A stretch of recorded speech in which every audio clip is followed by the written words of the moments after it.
Welcome to the Syncrostore Cashier training video tutorial. Today we're starting on the main default page, which if you ever get lost and you get to navigate to it, just go up to the top left and click this Syncrostore button. But the first thing you're going to do as a cashier is you're going to want to clock in. To do so, you're going to navigate to the top right onto this little profile icon, click on it, and then navigate down to this profile icon. Once you're on the profile page, you're going to want to hit clock in on this time clock status. And once that, it should say clocked in successfully.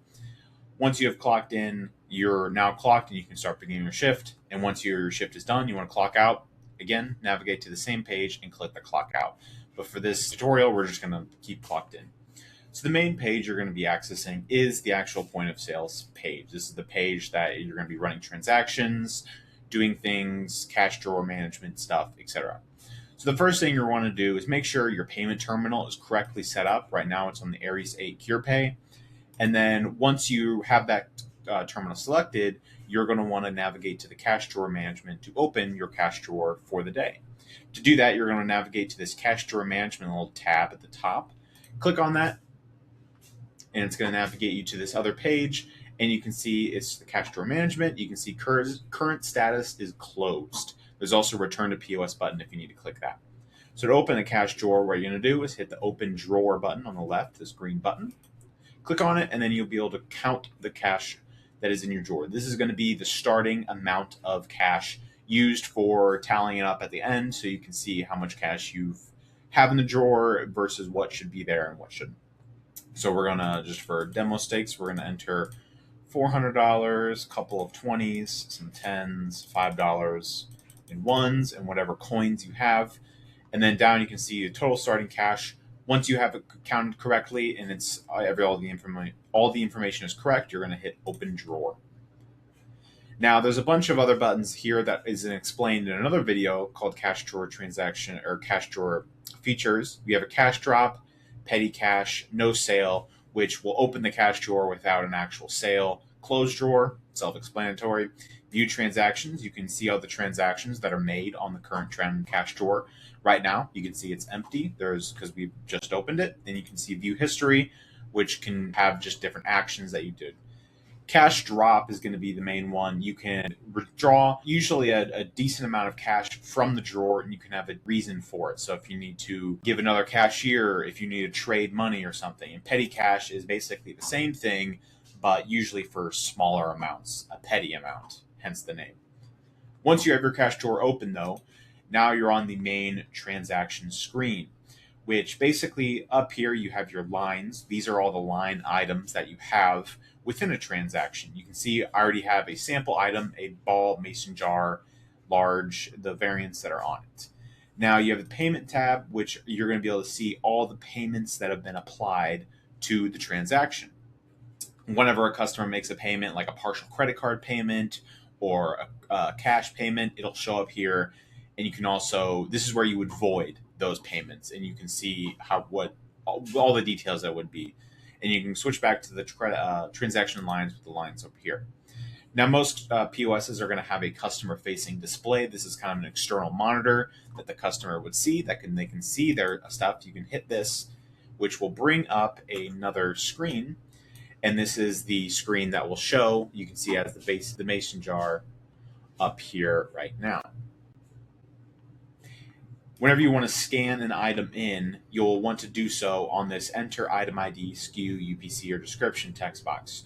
You want to make sure this is focused, which it's default to focused. So you can also type in stuff. So if I search up this mason jar, I can look up the item and you can see all of the things. You can see the description, the item ID, which a vendor is a part of, the price, the quantity in stock, and if the item has a SKU or UPC attached to it. These don't, but I can take this one that has 86 in stock and I can add it to the transaction.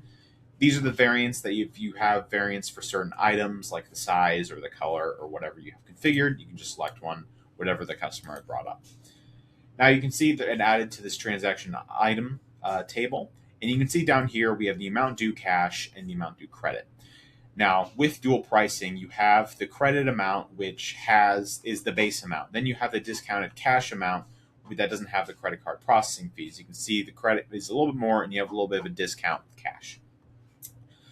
Along this other thing, you can see the tax, if any discounts have been applied, the subtotal, and however many items there are in this. Now, let's say you want to discount an item.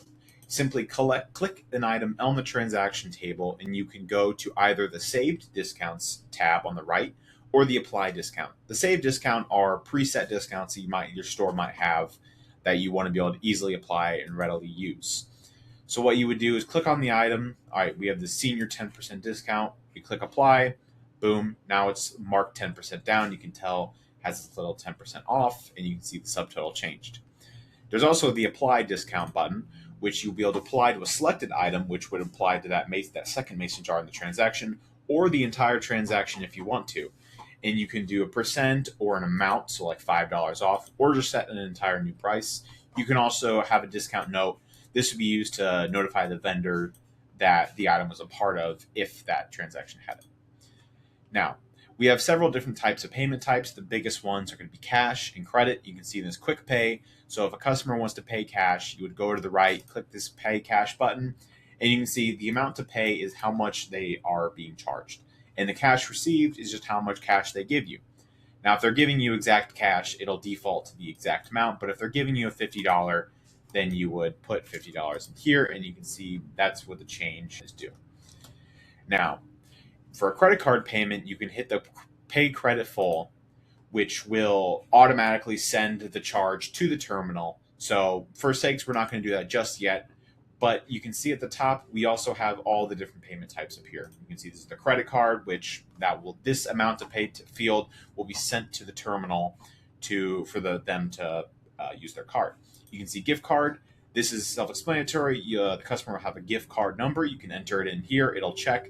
You can also check the balance. So if they want to know how much money's on the gift card, you can do that as well. Check. If your customer uses check or your store uses checks, you can enter the check number in the amount on the check here. Loyalty points. Loyalty points has to have a customer before using loyalty points. So if we want to add a customer, simply look up their name, their phone number, their email in this little customer text box, and you can bring up whatever customer they want. So we're going to select myself. And once you have the customer, you'll see this little card on the bottom right on this right-hand side. You can click on it, and you can see how many points they have, the dollar value of their points, and their lifetime points of how many they had. You can click redeem points, and this transaction is not valid for point redemption. Within the store settings, you can set up different things like a transaction amount to redeem, or how much transaction points are worth in money value. Other than that, you can save a transaction for later. You can view the saved transactions. So if you need to pause, you need to go do something, help the customer out on the floor, bring that transaction back up. There's also a manual item, which just simply adds an item. You can select a vendor, put a description, set a price, so we're going to do $15 in quantity, add the item, and that will add the item to the transaction list. You can see manual item associated with vendor 12. Another thing is, let's see what else. We got tax exemption. So if your customer is tax exempt, you can click that. And you said that usually the customer has to be associated with a tax exemption. Now, enough of that. Time to actually run some transactions. So if they're paying credit, you would simply pay credit full on this right-hand side in the green button. Once it'll say, is this the correct amount? You send it to the terminal. For this sake, I don't have an actual terminal set up, so this would pop up if they didn't get a response or the transaction is not connected. But for this sake, I'm just going to hit override payment approved. In actual practice, if this comes up, I would alert a manager or somebody higher up to see what's going on. Now, whenever you do manually override a transaction, it's going to ask for a manager override PIN. The manager should have a PIN that you can override. They can enter it. For this sake, it's just 1, 2, 3, 4. Once you approve that override, the transaction will come through. And you can see for right now, it just gives me a PDF of the receipt. You can see all the items that are on it, the subtotal, tax, whatever payment type. For example, this is credit. And then your customer details at the bottom.